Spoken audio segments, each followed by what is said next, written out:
دیکھو باغی بن کے شادی کرو, باغی بن کے نکاح کرو, کر کے بتاؤ سوسائٹی کی ایسی کی تیسی. اگر سورس آف انکم نہیں ہے تو اس نیت سے کمانا شروع کرو کہ شادی کروں گا, اللہ مدد کرے گا. آپ اور کسی چیز میں آر محسوس نہ کرو. ٹماٹر کی ریڈی لگانی ہو ریڈی لگا لو, اللہ دیکھنا کیسی برکت دے گا.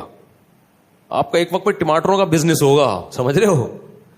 اور رکشا چلانا ہے رکشا چلاؤ, نکاح کو فوکس کرو. نکاح کرنے والوں کے ساتھ اللہ نے مدد کا وعدہ کیے. میں نے سرسری طور پہ خط پڑھ لیا, لیکن میں یہ پڑھنے کے قابل نہیں ہے جو انہوں نے حالات لکھے ہیں نا, سنانے کے قابل نہیں ہے لوگوں.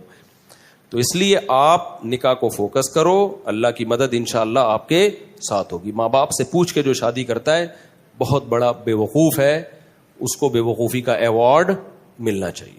میں آپ کے سامنے ماں باپ کے کتنے حقوق بیان کرتا ہوں کہ نہیں کرتا. مجھے نہیں یاد پڑتا کبھی مجھے والدین کا تذکرہ اور میں نے اپنے رونے کو ضبط نہ کیا ہو.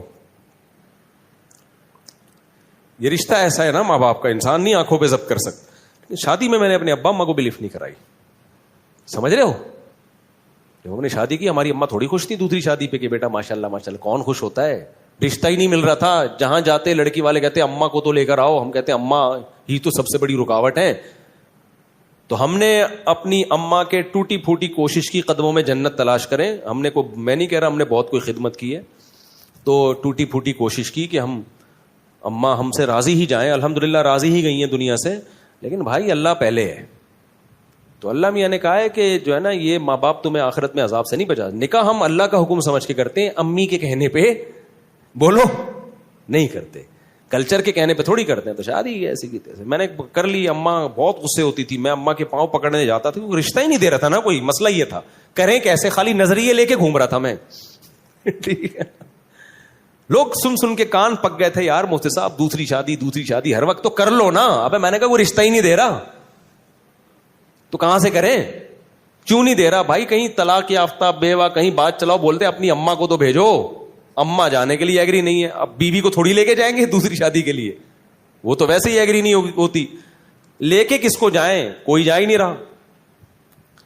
تو بہرحال پھر میرے بڑے بھائی کو ہم نے غیرت ویرت دلائی تھوڑی سی. بڑے بھائی کو نا, ان کو اس وقت تو تھوڑی سی غیرت آئی. جب شادی کے بعد مسائل آئے ہیں نا, تو وہی انہوں نے بھی میرے اوپر نزلہ گرایا, یار اس نے مروایا, مجھے بھی اس نے مروا دیا. ان کو نہیں پتا تھا اتنا سخت ری ایکشن ہوگا کہ میں بھی پھنسوں گا اس میں. تو اور میرے دو بھائی آخر میں ایگری ہو گئے تھے, چلو ٹھیک ہے کر لے یار. ایک بھائی نے بات کی جو میری اہلی ہے نا, ان کے والدین سے, ہاں چلے ٹھیک ہے اب کرے گا. تو یہ ان کو یہ ڈر تھا کہ یار اگر میں انوالو نہیں ہوں تو پتہ نہیں کہاں کر لے جا کے, یہ کوئی آڑا ترشا, کوئی خاندان میں کوئی ایسی چیز نہ ہو. وہ راضی نہیں تھے وہ بھی, لیکن وہ اس لیے ہو گئے کہ یار یہ ڈھیٹ آدمی ہے, یہ کر کے چھوڑے گا. تو اب اگر ہم انوالو نہیں ہوئے تو پتہ نہیں کوئی اٹھا کے آڑے ترشا ہمارے خاندان میں بدنما کوئی دھبا نہ لگ جائے, کوئی منہ دکھانے کے قابل نہ رہے خاندان میں. تو ابھی کم از کم کسی اچھی جگہ پیغام بھیجا ہوا ہے اس نے خاندانی لوگوں میں. تو اس لیے وہ نہ چاہتے ہوئے آ گئے, لیکن عین وقت پہ وہ بھی مکر گئے, عین وقت پہ. اور پھر کیا ہوا ہے, جو چھوٹے بھائی کو میں نے کہا تو آجا نکاح میں, کوئی تو ہو جس کو میں شادی میں بٹھاؤں. تو اس نے کہا میں آ رہا ہوں. عین وقت پہ وہ کمبخت بھی نہیں آیا. میرا بھائی ہے, میں تو کہہ سکتا ہوں نا چھوٹا ہے, کمبخت ہے نہیں, بڑا نیک آدمی ہے, لیکن میرا تو حق بنتا ہے نا. عین وقت پہ وہ بھی مکر گیا, نکاح نامہ لے کے گھوم رہا. لڑکی والے کہہ رہے ہیں کسی کو تو لے کر آؤ بھائی, ہم لوگ خاندانی لوگ ہیں, ایسے تھوڑی ہوتا ہے. الحمدللہ بڑے میرے سسرال بہت اچھے لوگ ہیں وہ, بھائی کسی کو تو لے کر آؤ بیٹا, ہم نے ایسے کبھی نہیں, ایسے وہ رخصتی ایسے نہیں ہوتی. تو میں کیا کس کو لے کر آؤں. 2-4 دوست میں نے ادھار پکڑے, کہیں سے ادھار پکڑے. ہر شخص ڈر رہا تھا کہ یار ہم بھی پٹیں گے بیٹا تیرے ساتھ. رشتے دار سارے کہ یار ہم پہ بھی بلی آئے گی. سب سے پہلے سوال ہوگا شادی میں گیا کون کون تھا, سب بھاگ گئے. تو 2-4 پھر رہ گئے تھے, ان کو اتنی بد دعائیں ملی ہیں نا بعد میں, اتنی. ان کے جب بھی اب تک کوئی مسئلہ ان کے ساتھ ہوتا ہے نا, کہتے ہیں دیکھا جو کرو گے وہ بھرو گے. اب تک ان کو اتانے دیے جاتے. تو اس موقع پر پھر ہماری اماں راضی نہیں تھی. ہم نے کہا کوئی بات نہیں یار, اماں کی ویلیو ہے ہمارے دل میں, لیکن اللہ پہلے ہے بھائی. ہم نے کر لی. 15 دن کے بعد اماں کو پتہ چلا. میں جب اپنے گھر آیا تو مجھے گھر میں گھر کی مستورات کے رونے دھونے کی ایسے آوازیں آ رہی تھی جیسے گھر میں کسی کا جنازہ ہو گیا ہو. میری والدہ بھی رو رہی ہیں, سب بہنیں بھی رو رہی ہیں, ہائے یہ اب شادی ہوئی ہے یار. چلو بیوی روئے سمجھ میں آتا ہے, اس پہ سوکن آئی ہے نا, سارے ہی رو رہے ہیں. پڑوسنوں کو پتا چلا, ہائے ہائے ہائے ہائے ہائے اس مولوی نے ہائے ہائے کیا کر دیا. پڑوسی برے بن گئے میرے لیے سب, جس کو ابھی تو ماحول بن گیا ہے, ابھی تو ماحول بن گیا ہے. جب میں نے کیا تھا ماحول نہیں بنا ہوا تھا, لوگ اچھمبے کی نظر, بھائی یہ کیا ہو گیا. پھر وہی میں مشہور قصہ ہے, میرے پر اتنا دباؤ آیا نا, اتنا دباؤ, میں گریبان کھول کے ایسے گھوم رہا تھا جیسے موسٹ وانٹیڈ. اور میرے سسر بڑے پاورفل تھے, کمزور نہیں تھے, ابھی ان کے زیادہ ڈیٹیل میں نہیں جاتا میں.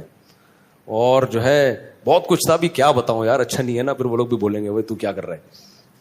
تو یہاں تک ہوا کہ پھر میں استاذ محترم حضرت مفتی ابو لبابہ صاحب کے پاس گیا. اتنا ٹینشن میں تھا میں نے کہا, انہوں نے کہا کیوں آئے ہو, پہلے کبھی اس سلسلے میں حاضر ہوئے نہیں کسی غم میں. تو میں نے کہا دوسری شادی میں نے کی ہے, بہت ٹینشن ہے یار, بہت دباؤ ہے میرے اوپر, میں کیا کروں. انہوں نے لفٹ ہی نہیں کرائی مجھے. وہ گئے دوسرے کمرے میں, کسی شاگرد سے بولا, میرے کلاس فیلو سے, بولو اس کو جا کے بولو ہم بے وقوف ہیں, اس کی صحت دیکھو. میں بہت دبلا پتلا تھا, میں بہت باریک سا تھا, اب تو میں کافی ہیلدی ہو گیا ہوں, میں بہت ہی دبلا تھا, 60 کلو میرا وزن تھا, اور مالی حالات بھی کوئی بہت اچھے نہیں تھے. انہوں نے کہا ہم پہ پیسہ بھی زیادہ ہے, ہماری صحت بھی اچھی ہے, ہمیں سنتیں پوری کرنے کا خیال نہیں آ رہا. اس کو دیکھو. اور اب آیا روتا ہوا, رو نہیں رہا تھا, یعنی صورت میری رونے والی بنی ہوئی تھی. پھر مجھے کہنے لگے, اس شاگرد سے کہا, مجھے ڈائریکٹ کہا بھی نہیں, لفٹ نہیں کرائی گئی, کیونکہ یہ کیس ہی ایسا ہی نہیں ہے کہ اس میں کوئی کیس بنتا ہی نہیں ہے, یہ تو تم نے خود حماقت کی ہے. پھر کہنے لگے اس شاگرد سے کہ اس کو جا کے بولو, کچھ لوگ جو ہے شہد کے چھتے میں ہاتھ ڈال کے ڈائریکٹ شہد کھا رہے ہوتے ہیں, اور بولتے ہیں مکھیاں کاٹ کی ہو رہی ہیں, اور یہ شہد کے چھتے میں منہ دے کے شہد پی رہے اور بول رہے ہیں کہ مکھیاں کیوں کاٹ رہی ہیں. میں نے کہا اب ساری زندگی کے لیے گالیاں تمہارا مقدر ہے, ہم تو بالکل ہی منہ ہمارا اور چھوٹا سا. تو اماں کے یہ حالات.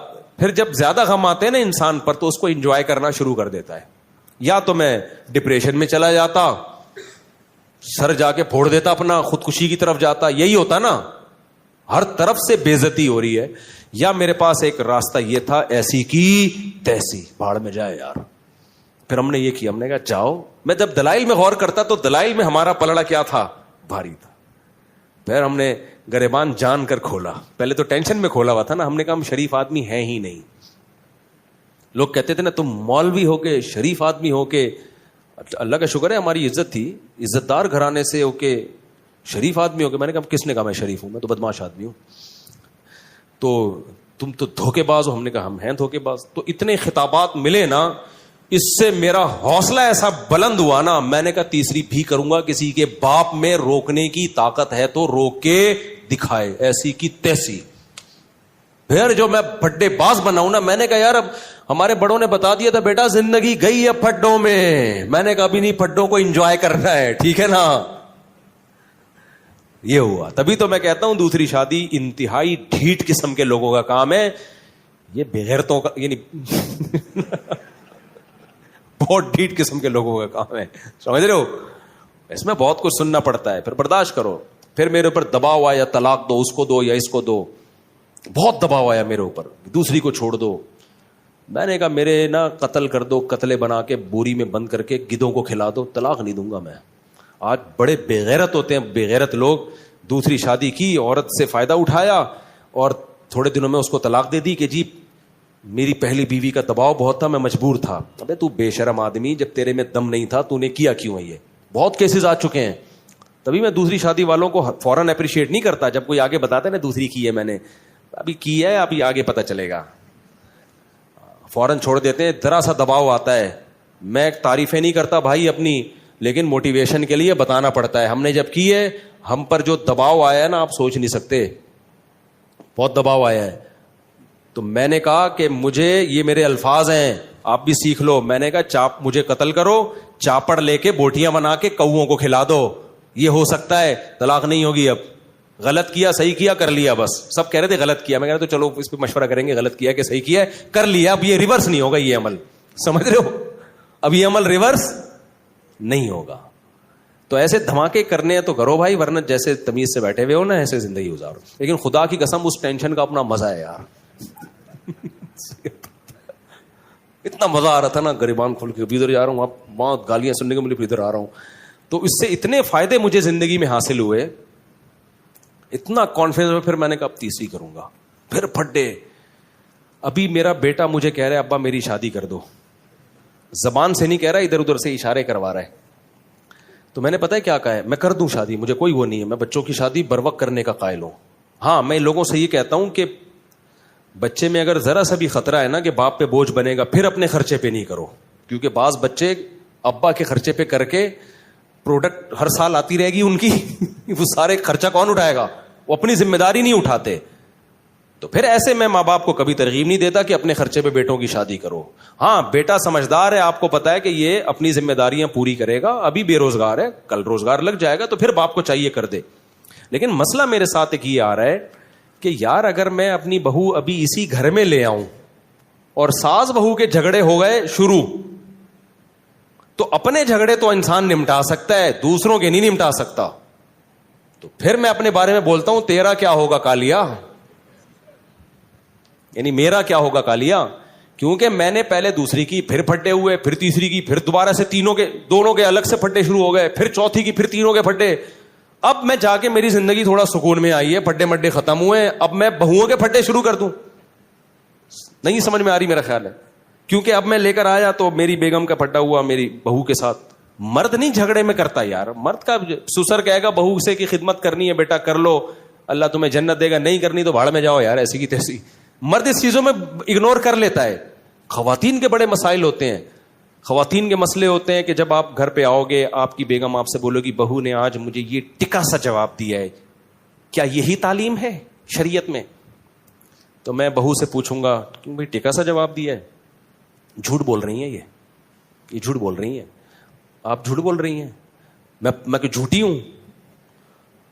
بھائی وہ جھوٹی نہیں ہے, وہ سچی ہیں. پھر آپ اس سے پوچھو گے کہ خدا کی قسم پاگل ہو جاؤ گے نا, الٹے لٹک کے مر جاؤ گے یہ فیصلہ کرنا کہ ان میں صحیح کون ہے غلط کون ہے, برباد ہو جائے گی تمہاری زندگی. سارے جمعے اتوار کے بیانات ختم, مسائل کے سیشن ختم, میں ساس بہو کے جھگڑے ہی بیٹھ کے نمٹاتا رہوں گا. میرا نظریہ یہ بھائی بہو لاؤ, بچوں کی شادی ٹائم پہ کرو, بولو بھائی آئے گی نہیں اس گھر میں, سمجھ رہے ہو, ٹینشن مت پالو اپنے لیے, آئے گی دوسرے گھر میں. اپنے بیٹوں سے جا کے ادھر ہی جا کے مل لیا کرو, بہو سے بھی عزت دے دے گی, ٹھیک ہے بیزتی کا خطرہ ہوا تو بیزتی سے پہلے نکل آؤ. کیا خیال ہے؟ آج کل کی بہویں مارکیٹ میں کہاں سدھری بھی آ رہی ہے یار.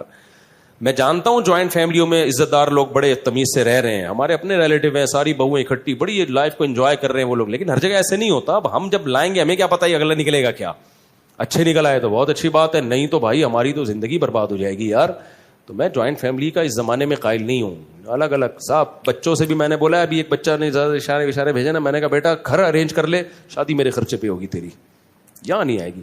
اب آپ کہہ سکتے ہو مجھ سے آپ گھر بھی بچے کے لیے آپ ارینج کر لیں, اور میرے ماشاءاللہ 8 بیٹے ہیں, تو اگر میں 13 گھر میں چلاؤں گا تو IMF سے مجھے قرضہ دلا دو بھائی.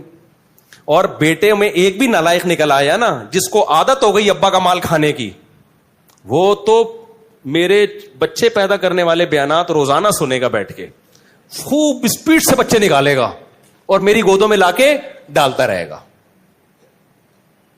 سمجھ رہے ہو؟ پھر بھی مجھے قبول ہے یار, ہمارا ظرف بہت بڑا ہے الحمدللہ, لیکن بگڑ جائے گا. ایسا ہوتا ہے نا کہ ابا جب تک میں کما نہیں رہا تو فی الحال میرے بچے بھی آپ پالیں, میری بیگم کو بھی آپ پالیں, کوئی بات نہیں, بہو بھی بیٹیوں کی طرح ہوتی ہے, پال لیں گے یار, جہاں اللہ نے اتنا کھلایا ہے اور کھلا دے گا. لیکن مسئلہ بگڑنے کا خطرہ ہوتا ہے کہ جب فری پھوکٹ کی لڑکوں کو عادت پڑتی ہے نا, ایک دفعہ بگڑ گئے تو قیامت تک نہیں اٹھتے. تو لڑکوں پہ تو ذمہ داریاں ڈالو. ایک واقعہ سنا کے اس ٹاپک کو ختم کرتا ہوں. ہمارا ایک جاننے والا ٹھیکیدار ہے, بہت پیسہ ہے اس کے پاس. میں نے کہا یار تمہیں اللہ نے اتنا نوازا ہے, اتنا تم کما رہے ہو. کہتا ہے یہ سب میرے باپ کی مہربانی ہے. میں نے کہا شاید اس کے باپ نے بہت پیسہ دیا. کہہ رہے نہیں, میرے باپ نے میرے سامنے سے روٹی چھین لی تھی. کہہ رہا میں ہڈ حرام تھا ونس اپون اے ٹائم, باپ کے ٹکڑوں میں پلتا تھا, گھر آ کے کھاتا رہتا تھا, اور جا کے لڑکوں میں بیٹھ کے سٹے. کہہ رہا میرا باپ سمجھاتا رہتا تھا بیٹا کچھ کر, بیٹا میں کرتا نہیں تھا. ایک دن باپ نے میرے سامنے سے کھانا ہٹا لیا, بولا آج کے بعد تو اپنے خرچے پہ کھائے گا. کہہ رہا ہے اس وقت تو مجھے بڑی بے عزتی، لیکن باپ نے میری خیر خواہی میں کیا. سمجھ رہے ہو؟ مجھے اپنے پاؤں پہ کھڑا کرنے کے لیے. کہتے ہیں نا مجھے چلنا سکھانے کو سہارا چھین لیتا ہے. بچوں سے بعض دفعہ سہارا چھینا جاتا ہے تاکہ اپنے پاؤں پہ چلنا سیکھیں. بچہ سمجھتا ہے میرا باپ ظالم ہے، مجھ سے بیساکھی چھین رہا ہے. بھائی ڈاکٹر یا باپ بیساکھی آپ سے اس لیے نہیں چھین رہا کہ آپ کو وہ گرانا چاہتا ہے، وہ آپ کو اپنے پاؤں پہ کھڑا کرنا چاہتا ہے. بعض دفعہ اللہ کی طرف سے ایسے حالات آتے ہیں کسی نوجوان پہ کہ وہ اسٹیبل ہو جاتا ہے، وہ اپنے پاؤں پہ کھڑا ہو جاتا ہے. تو شاعر نے اسی کو کہا مجھے چلنا سکھانے کو سہارا چھین لیتا ہے. اللہ بعض دفعہ سہارا چھینتے تاکہ تم خود چلنا سیکھو. کہہ رہے ہیں میرے باپ نے میرے سامنے سے کھانے کی پلیٹ ہٹا لی اور کہا اب تو اپنے خرچے پہ کھائے گا. کہہ رہا ہے اس وقت تو مجھے بڑی بے عزتی محسوس ہوئی، لیکن جب ہوش آیا تو میں سمجھ گیا. اس کے بعد میں نے کمانا شروع کیا، محنت کی، اور آج کروڑوں میں کھیل رہا ہے وہ آدمی. تو ڈر یہ بعض دفعہ ہوتا ہے کہ آپ اپنے بچوں کی اپنے خرچے پہ کرانا شروع کر دو، پتہ چلا وہ کیا بن گئے، اپاہج. تو کراؤ ضرور. لوگ مجھے کہتے ہیں مفتی صاحب کبھی آپ بیان کرتے ہو اپنے خرچے پہ بیٹوں کی شادی کرا دیا کرو، کبھی آپ کا بیان آ رہا ہے نہیں کرایا کرو. بھائی یہ بچوں کی نوعیت پر ہے. جس بچے کے بارے میں آپ کو یہ خطرہ ہو کہ یہ اپاہج ہے، کر کچھ نہیں رہا ہے، یہ نالائق آدمی ہے، اس کی کبھی بھی مت کراؤ. کیونکہ اگر اس کی تم نے شادی کرا دی وہ اسپیڈ سے بچے نکالے گا دبا کے اور تمہاری گود میں لا کے ڈالتا رہے گا، خرچہ ایک بھی نہیں اٹھائے گا اور پھر اور پوستی ہو جائے گا وہ. لیکن اگر بچہ سمجھدار ہے، آپ سمجھتے ہو کہ جو کام اس کے ذمہ لگایا جاتا ہے وہ کر رہا ہے، پڑھائی کو فوکس کیا ہوا ہے اور محنت کر رہا ہے، اس کی اپنے خرچے پہ کرایا کرو. اس سے تمہارے رزق میں بھی اللہ تعالیٰ برکت دے گا، تمہیں بھی اولاد ملے گی، پوتے نواسے ملیں گے، بچہ برائیوں سے بچے گا. لیکن کرانا اس گھر میں نہیں ہے. بیٹا بڑا ہو، چل بھائی دوسرے گھر میں بہو آئے گی، اپنے لیے ٹینشنیں مت پالو. بہت خطرناک لڑائیاں ہوتی ہیں عورتوں کی، اور ان لڑائیوں میں انسان کی ایسی کی تیسی ہو جاتی. اپنی لڑائیوں انسان کو پتا چل جاتا ہے کہ میں نے کیا کرنا ہے. اپنی لڑائی میں یہی ہے کہ شکست مان کے قبول کر لینا ہے، وہ دب جائے گی. بھائی آپ کا بیوی سے پھڈا ہو گیا، دلائل کی دنیا میں گئے، بیگم کی سمجھ میں نہیں آیا، آخر میں آپ بولو میری غلطی آئندہ نہیں ہوگا، ختم ہو گیا پھڈا. کیا خیال ہے؟ بہو کو یہ سمجھانا نا کہ تم بول تمہاری غلطی ہے، یہ نہیں. اور اس سے بعض دفعہ ساس ظالم ہوتی ہے، وہ اور جری ہو جاتی ہے. تو اپنی غلطی میں تو یہی ہے کہ آپ سوری کر لو گے یا جھک جاؤ گے، بولو گے ٹھیک ہے جی، مٹی پاؤ گے. تو لیکن خواتین کے میں ایسا نہیں ہوتا. وہ کہتی ہیں جس کی غلطی ہے اس کو سزا ملنی چاہیے. اور کون غلطی مانتا ہے اس زمانے میں؟ وہ ایک آدمی کی شادی ہوئی، 100 سال ہو گئے، بڑا ہینڈسم اسمارٹ نکلا نا. وہ لوگوں نے پوچھا یار تم 100 سال میں بھی اتنے ہینڈسم، اور تمہاری بھابھی بھی، ہماری بھابھی بھی ماشاءاللہ بڑی ہینڈسم ہے، یہ ہوا کیا ہے؟ کہتے دیکھو میری جب شادی ہوئی تھی تو میرا بیوی سے ایگریمنٹ ہوا کہ جب بھی غلطی ہوگی نا تو جس کی غلطی ہوگی وہ سوری کرے گا، اور سوری بھی کرے گا، اور 500 قدم بھی، 500 نہیں یعنی 10 کلومیٹر بھی پیدل چلے گا وہ. تو کہہ رہے جب بھی ہماری لڑائی ہوتی ہے سوری بھی میں ہی کرتا ہوں، 15 کلومیٹر پیدل بھی میں ہی چلتا ہوں. اس چکر میں واکنگ کر کر کے میں دبلا رہا ہوں اور میں 100 سال کا ہو گیا. تو اس نے کہا چلو جب بھی غلطی ہوتی ہے تو ہی مانتا ہے اور 15 کلومیٹر بھی تو ہی چلتا ہے، تو بھابھی کیوں اتنی اسمارٹ ہیں؟ کہہ رہے وہ یہ دیکھنے کے لیے میرے پیچھے پیچھے چلتی ہیں کہ چل بھی رہے کہ نہیں چل رہا ہے، وہ یہ دیکھنے